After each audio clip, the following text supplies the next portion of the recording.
Bom, após vermos panoramicamente esses quatro poetas, vamos agora para o centro da nossa videoaula, que é a literatura de Luandino Vieira. Eu batizei os slides da Revolução de Luandino Vieira, porque ele promove uma verdadeira revolução nas letras de Angola. Então, como sempre faço, eu trago primeiro uma breve informação biográfica sobre o autor. Então, José Vieira Mateus da Graça, esse é o nome dele, José Vieira Mateus da Graça. Então, nota que não tem Luandino no nome dele, né? Então, ele nasceu em 4 de maio de 1935 e continua vivo. Soube as últimas informações que ele estava bem doente, né? Mas ele resiste. Então, quem é bom de conta aí, 1935. Então nós temos aí 70 anos, ele fez em 2005, né? Coloque aí mais 15 anos. Então nós chegamos aí a 85 anos. Então ele nasceu, gente, em Portugal. Ele é branco, né? Eu tive o prazer não só de vê-lo de perto, como que ele autografasse livros meus, né? No encontro lá em Minas Gerais, há muitos anos. Acho que foi em 2011, 2010 ou foi 2011.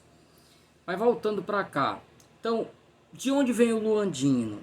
Vem exatamente do amor dele por Angola, né? Então, após a independência de Angola, ele adotou o nome Luandino, quer dizer, em homenagem a Luanda. Luandino seria quem nasce em Luanda, né? Ele chegou aos 3 anos de idade em Angola e lá permaneceu até 1992, quando houve uma guerra civil, angolano matando angolano, e ele regressa para Portugal, né? E ele mora afastado dos grandes centros. Isso foi informação de um amigo, né? Ele mora, um amigo, um aluno português que estava fazendo uma cadeira especial, né? Veio lá de Portugal e fez essa cadeira especial com a gente e trouxe muitas informações importantes. Bom, então, gente, ele tornou-se cidadão angolano porque lutou ao lado do MPLA, mas foi preso logo no início, né? E passou um bom tempo preso.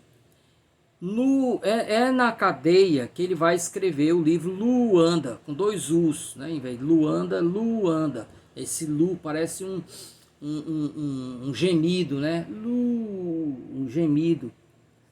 É como se fosse o grito abafado dos oprimidos, né? De Luanda. Então esse livro ele escreve atrás das grades e antes de ser publicado, o livro foi premiado pela Sociedade Portuguesa de Autores. Salazar ficou furioso e manda fechar, né? Então a Sociedade Portuguesa de Autores foi fechada porque ele recebeu esse prêmio. Era alguém que era que era antipático aos olhos do ditador, ok? Então, que mais? Seguindo, né? Então vamos falar sobre a literatura dele, né? Ele exerceu, é importante falar isso. Ele exerceu vários cargos em Angola. Foi diretor da Televisão Popular de Angola. Foi um dos membros da União de Escritores Angolanos. Dirigiu o Instituto Angolano de Cinema. Então foram vários cargos, eu citei apenas alguns. Mas o que eu queria citar mesmo era o fato de que em 2006 ele recebe o Prêmio Camões. O Prêmio Camões é como se fosse o Prêmio Nobel de Literatura para pessoas que escrevem em português. É o maior prêmio que a lusofonia pode outorgar a um escritor. Esse prêmio já foi ganho pelo Mia Couto. Alguns brasileiros também já conquistaram esse prêmio, né? E ele recusou o prêmio, que vem acompanhado de um bom dinheiro. Ele recusou. E depois ele vai dizer que recusou porque se a julgava um escritor morto. Ele vinha já um tempo sem escrever. Então ele achava que o prêmio devia ser destinado a alguém que tivesse em pleno vigor, né, de produtivo. Mas estranhamente, depois desse episódio, ele voltou a publicar. O certo é que ele recusou o prêmio, né? Mas recebeu muitos outros prêmios, ok? Voltando para cá. Entre as várias obras, eu deixei alguns resumos das obras deles, né? Os livros que eu tenho. Então eu deixei o resumo lá atrás desses slides. A relação das obras dele estão em vermelho, aquelas que eu coloquei um resumo, para que vocês de repente se sintam atraídos e queiram ler Luandino. Vale muito a pena. O primeiro livro dele, A Cidade e a Infância, de 1957, eu tenho, é um livro ainda dócil. Ele não tinha feito uma revolução na linguagem, da qual eu falo daqui a pouco. Ok? Então, entre vários e vários livros que ele escreveu, A Cidade e a Infância, Luanda, Velhas Histórias, A Vida Verdadeira de Domingos Xavier, Nosso Musseque, O Livro dos Rios, um livro infantil, A Guerra dos Fazedores de Chuva com os Caçadores de Nuvem, Guerra para Crianças. Bom, então sobre as características da obra de Luandino Vieira. Primeiro, a clara ligação afetiva com os pobres e os marginalizados. Eles são os personagens por excelência da obra de Luandino Vieira. Ele vai trazer os personagens dele da periferia, né? Dos musseques. Os musseques são as nossas favelas, né? Pior ainda, porque são casas feitas de papelão, casas cobertas com galhos de árvores, né? Tudo que puder constituir uma aparência de parede, eles usam, né? São casas extremamente pobres. Ao fazer essa eleição por essas pessoas da periferia, já está claro quais são os temas predominantes da obra dele. A fome, a escassez de recursos, a opressão dos desvalidos, o apego pela oralidade. Ele, um claro tributário à tradição dos griots. Só para lembrar, os griots tem outros nomes, outros locais, Acaplos, né, tem nomes diferentes. Em Guiné-Bissau é outro nome, totalmente diferente. São os antigos contadores de histórias. Na época em que essas sociedades não tinham escrita, né? Não se lia, não se escrevia, era necessário que houvesse um grupo social encarregado da memória da tribo. Esses eram os griots. Os griots eram contadores de histórias, músicos, dançarinos, né? Esses griots eram tão respeitados que eles paravam guerras. Eram recebidos em todos os locais. Ainda há griots hoje, mas não com a mesma força de antes. Então esses contadores de história influenciaram, por exemplo, a nossa literatura de cordel. Muitos desses escravos que foram arrancados eram griots ou que conheciam a tradição, e eles trouxeram essa contação de história para o universo do cordel. O cordel é predominantemente narrativo. Então esse universo dos contadores de histórias, ele inclusive usa a palavra história com E, em vez do H-I-S, né? A mesma coisa que faz o Guimarães Rosa, né? História nesse sentido, da oralidade. Uma obra sempre alegórica, é possível você ler a obra em duas camadas, né? Aquela da superfície e uma mais profunda, que os personagens ganham uma densidade alegórica. Para os que leram, e eu pedi que vocês lessem o conto da Galinha e do Ovo, cada um daqueles personagens tem uma representação no espaço alegórico. A perspectiva utópica, invariavelmente, quase todo o texto dele termina com um final feliz, uma resolução, né? É uma forma de falar da utopia, da distensão. O momento é de opressão, mas o futuro será de tempos melhores, né? É mais ou menos essa ideia. E aí nós chegamos, gente, na questão que eu pedi na prova de vocês. o trabalho da linguagem como instrumento de resistência política. Qual é a ideia? Quando os africanos que eram colonizados pelos portugueses, né, logo depois da Segunda Guerra, começou o movimento dos intelectuais para tornar possível a independência. Uma das questões mais palpitantes era não mais recorrer à cultura portuguesa como referência, buscar outras referências, né? Significava, entre outras coisas, não usar soneto, né? Não usar o tipo de literatura, os temas e tal. Aquilo era para os escritores assimilados, já sabemos que palavra é essa, aquele que absorve a cultura do outro, que usa a literatura para promover a mentalidade e os interesses do colonizador. Isso era para eles. Agora nós, a nova literatura, a verdadeira literatura nacional, ela não pode mais valer-se de espelhos do nosso opressor, nem da Europa como um todo. O Brasil, inclusive, foi uma das alternativas, né? Bom, e aí, gente, resistir ao colonizador também no plano cultural significava negar o padrão de língua que ele impunha sobre o colonizado. Significava reinventar a língua, como o brasileiro fez. O brasileiro arredondou a língua, né? Trouxe os termos africanos, os termos tupi-guarani, né? Temos uma forma de falar muito diferente, né? Aquelas síncopes próprias do português de Portugal, você vai comendo fonemas assim, né? Aquilo ficou no passado. Nós criamos uma língua mais, né, mais arredondada mesmo. Significava, em relação à África, trazer os elementos das línguas locais, né? Subverter a sintaxe, criar palavras novas. Bom, havia muitas formas, né? O Mia Couto usa esse expediente de criar palavras novas. O que é que fez Luandino Vieira, que é considerado um mestre por todos eles? Mia Couto tem em Luandino Vieira um mestre. Olha o que é que ele fez.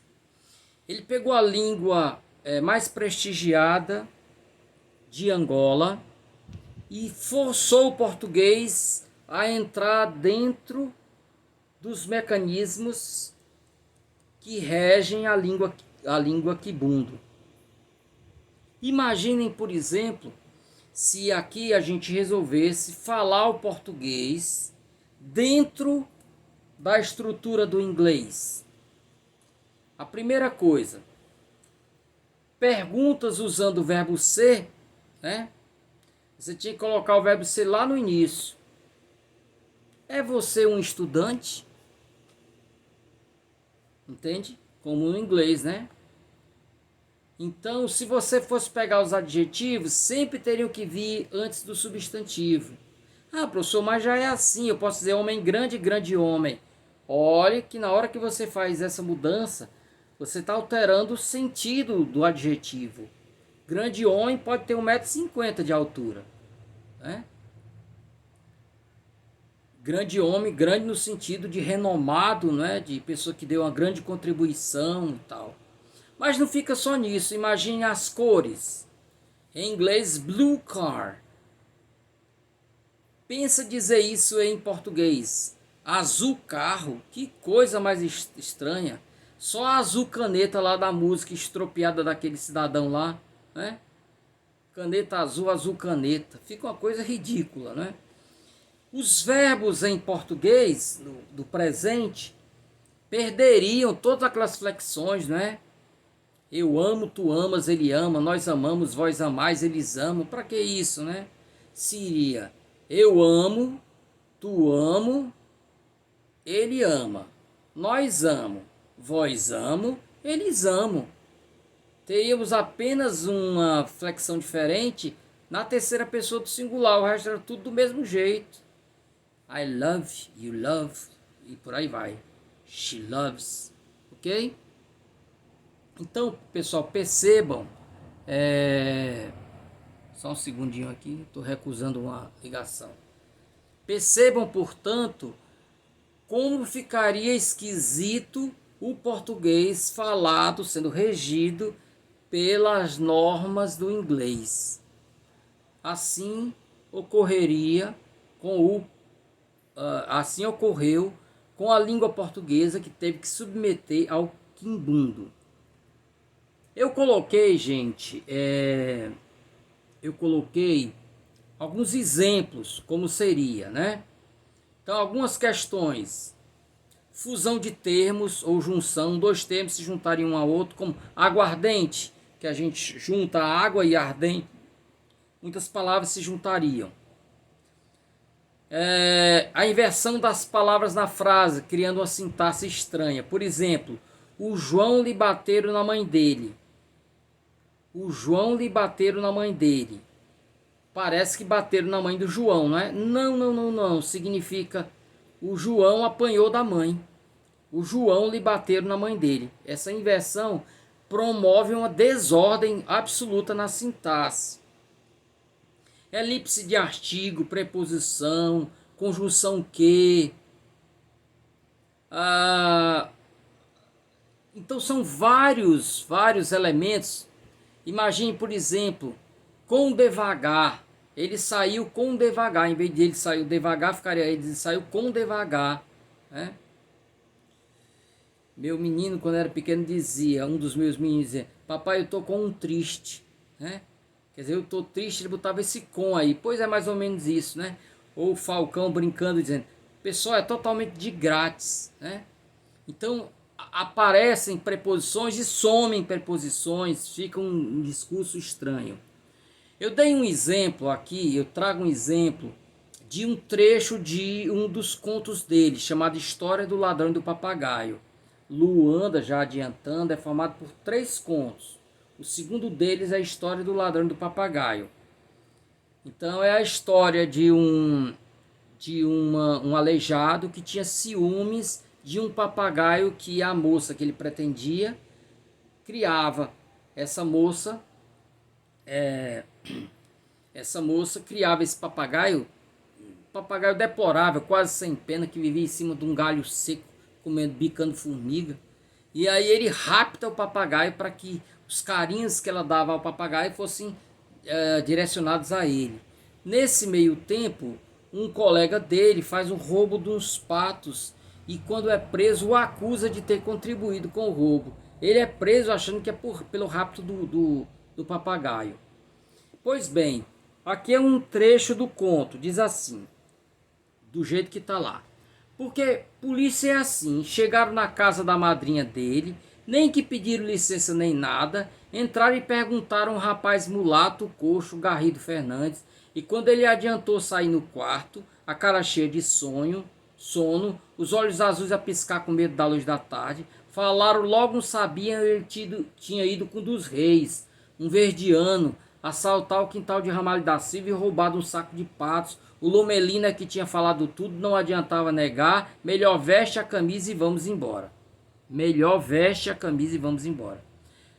Então eu marquei em negrito os trechos que são estranhos.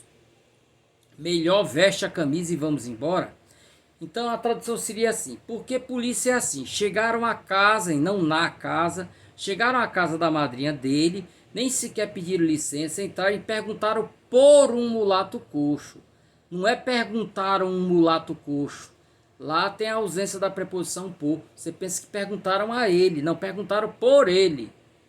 Chamado Garrido Fernandes. E quando este fez menção de sair do quarto, a cara cheia de sono, os olhos azuis a piscar com medo, falaram logo que sabiam que ele tinha ido com um dos reis, um verdiano, assaltar o quintal do Ramalho da Silva, tendo roubado um saco de patos. Disseram que o Lomelino é que tinha falado tudo. Razão pela qual não adiantava negar, sendo melhor vestir a camisa e ir logo com eles. Então, é possível entender? Sim, você vai perder alguma coisa, mas dá para entender. Então não se preocupem, podem ler que vocês entenderão. Mas é para que vocês entendam que essa subversão que ele promove na língua portuguesa tem como fito contribuir com o processo de de separação, de afastamento, de distanciamento da cultura do outro. Recriar a língua, né? Moldá-la aos nossos hábitos prosódicos, à nossa mentalidade, à nossa maneira de falar. É essa a ideia. Por isso que em Luandino Vieira, o trabalho com a linguagem não é um mero exercício estético, ele está atrelado a um processo mais profundo de insurreição contra a cultura do outro que me oprime. Então faz parte do processo de emancipação política também. A obra Luanda, como eu falei, foi escrita em 64, quando ele estava preso. O livro é constituído por 3 textos. Um chama-se Vavó Xixi e seu neto Zeca Santos. A segunda, a história do ladrão e do papagaio. A terceira, a história da galinha e do ovo. Do segundo conto, a história do ladrão e do papagaio, eu já falei. Vavó Xixi. Xixi significa formiga em quibundo. Então, Vavó Xixi e seu neto Zeca Santos é vavó mesmo, não é vovó não. É vavó Xixi e seu neto Zeca Santos. Conta a história de um menino que era filho de uma pessoa que lutou, de alguma forma, não fica muito clara como ele fez isso, mas ele se insurgiu contra o colonizador. Não sei se participou de passeatas e tal. Sei que o pai dele, por ter feito isso, é preso. E ele se torna uma pessoa também que carrega essa, entre aspas, contravenção do pai. Então ele não consegue emprego, é um menino, a idade dele não é muito precisa, mas deve ser ali nos 12, 13 anos de idade por ali. Esse menino passa a ser criado por essa avó é pobre, pobre de Jó, né? Pobre de Jó. Ela chega a colocar a panela no fogo só para botar água dentro, só para não perder o costume, não tinha nada para colocar na panela. Então ela colocava a panela para ferver só para não perder o hábito. E ela tem muita dificuldade de criar aquele menino, reclama que ele não consegue emprego, mas o coitado também não consegue emprego porque é desprezado. E o final é uma cena muito comovente, ele chorando nos braços dela, né? Ao longo de todo o texto eles têm muita dificuldade assim de se relacionar, mas ele tá tão porque ele gosta de uma menina e como ele é pobre a menina o rejeita e tal. E aí ele chora por não aguentar essa pressão tão grande, ok? Bom, então os 3 textos se desenvolvem na periferia, com personagens muito pobres e todos eles tratam dos mesmos assuntos, né? Dessa opressão do outro, da questão da dificuldade de alimentação, essa coisa toda, ok? Então eu deixei aqui escrito um pouco um pouco do resumo, um resumo desses 3 contos. E vamos entrar na história da galinha e do ovo, ok? Então, para os que não leram, sentam que lá vem spoiler. Bom, então a história conta, o conto traz a história de 2 senhoras, uma delas grávida e o marido está na cadeia, está preso. Então essa primeira senhora tem 2 crianças e cria uma galinha. E essa grávida tem vontade de comer um ovo da galinha. Então atrai a galinha com milho. E quando ela vai comer o milho, ela põe lá, ela derruba lá uma armadilha lá que prende a galinha até a galinha colocar o ovo. Como a galinha demorava a chegar em casa, a dona sai à procura. E aí um dos filhos dela diz: olha, tá a galinha, eu vi o cocó da galinha presa lá na nossa vizinha. E aí começa a discussão, quem tem direito ao ovo?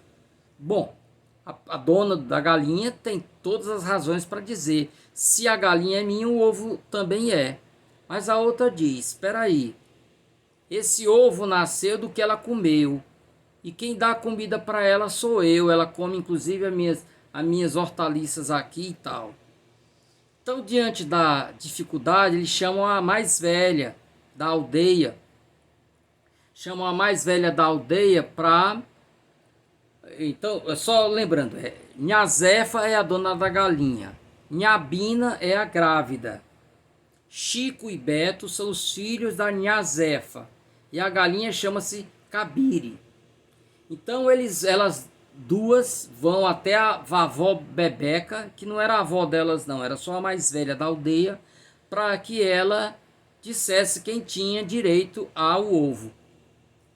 Ela diz que é incapaz de solucionar aquilo, então elas vão procurar os homens, não os esposos delas. Alguns estão trabalhando em local distante, há um preso, né? Então os maridos não estão, vão procurar outros homens. O primeiro é o Zé da Quitanda, que, como o nome está dizendo, tem um estabelecimento comercial. Então ele pergunta logo: peraí, o milho que você deu para a galinha foi aquele que você comprou da minha mercearia, na minha mercearia? Sim. Então o ovo é meu, porque você não pagou pelo milho. Depois eles vão ao Sô Vitalino, que era um cidadão que tinha umas casas alugadas, espécie de seu barriga do conto. E aí Sô Vitalino pergunta: onde foi que a galinha pôs o ovo? Foi no quintal. Então o ovo pertence a mim, porque eu só alugo para vocês as casas, os terrenos são meus. Então você passe o ovo para cá. Depois vamos conversar com Azulinho. É um menino que